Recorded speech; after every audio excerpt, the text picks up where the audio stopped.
di video kali ini aku mau jelasin tentang perbedaan sinopsis, blurb, logline, dan premis. Oke, pertama kita bahas dari logline dulu ya. Logline adalah satu kalimat, ya hanya satu kalimat, yang menjabarkan apa yang terjadi dalam sebuah cerita.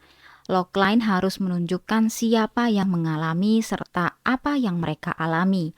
Logline jangan ditulis terlalu panjang dan jangan hanya memuat awal cerita saja, tapi harus mampu membungkus garis besar cerita tersebut. Nah, di sini sudah boleh pakai nama tokoh atau nama karakter. Ada formula sendiri untuk logline dan ini bukan patokan mati ya, tapi biasanya akan cukup membantu, yaitu satu kalimat menjelaskan kondisi karakter saat ini dan tujuannya. Kemudian satu kalimat menjelaskan motivasinya. Lalu satu kalimat menjelaskan tantangan yang dia hadapi dan satu kalimat lagi yang menunjukkan bagaimana dia menghadapi tantangan itu. Kedua, kita akan membahas tentang premis. Nah, sebuah cerita itu harus ada premisnya. Apa sih premis itu? Premis adalah konteks atau latar belakang yang melandasi suatu kejadian atau keputusan yang dialami atau diambil oleh seorang tokoh cerita.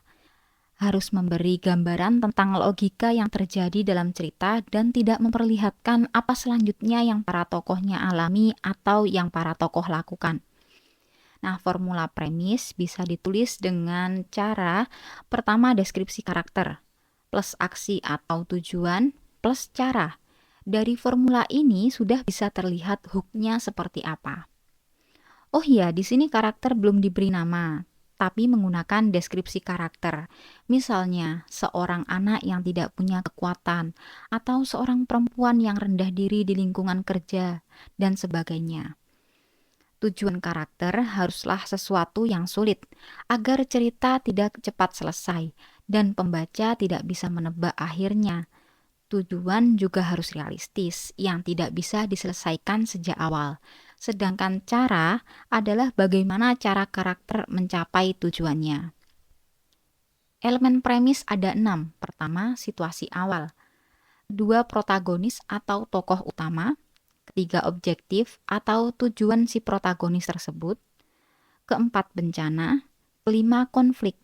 Dan 6, oponen atau antagonis, atau bisa disebut juga dengan lawan atau musuh si tokoh utama. Nah, cara penulisan premis lebih rinci meliputi pertama, inti ide cerita yang menggambarkan isi cerita. Kemudian tulis siapa tokoh utamanya, lalu goal atau tujuan yang ingin dicapai tokoh tersebut, dan tulis hambatan yang dialami oleh sang tokoh utama. Kemudian blurb. Biasanya teman-teman penulis sering terbolak-balik nih membedakan antara blurb dan sinopsis. Nah, sekarang kita bahas ya. Blurb adalah tulisan promosi atau rentet kalimat atau paragraf pemikat agar buku itu layak dibeli atau dibaca. Di dalam blurb biasanya dimuat juga cuplikan isi bukunya.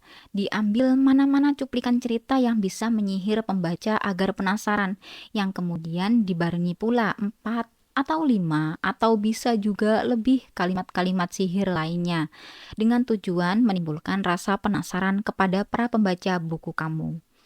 Penulisan blurb dimulai dengan memperkenalkan tokoh utama. Kemudian sebutkan konflik utama dalam novel. Lalu tulis konsekuensi yang akan terjadi jika tokoh utama tidak bisa mencapai tujuannya. Dan akhiri blurb dengan menyatakan mengapa pembaca harus membeli novelmu atau beri akhir yang menggantung atau cliffhanger agar mereka penasaran dan tertarik membeli sekaligus membaca novelmu secara keseluruhan. Sedangkan sinopsis adalah ringkasan keseluruhan isi buku yang memberikan gambaran jelas dan informasi singkat dengan sederhana tentang isi cerita atau isi buku. Jika mengambil contoh buku yang dimaksud adalah sebuah novel, maka di dalam sinopsis akan memuat ringkasan cerita di novel itu secara lengkap yang mencakup alur, plot, tokoh, dan juga setting cerita. serta menjelaskan pula bagaimana cerita novel itu berakhir. Nah, kalau teman-teman melihat sebuah ringkasan singkat atau tulisan yang ada di sampul belakang sebuah buku, sebenarnya itu bukanlah sinopsis, melainkan blurb. Jangan sampai keliru lagi ya.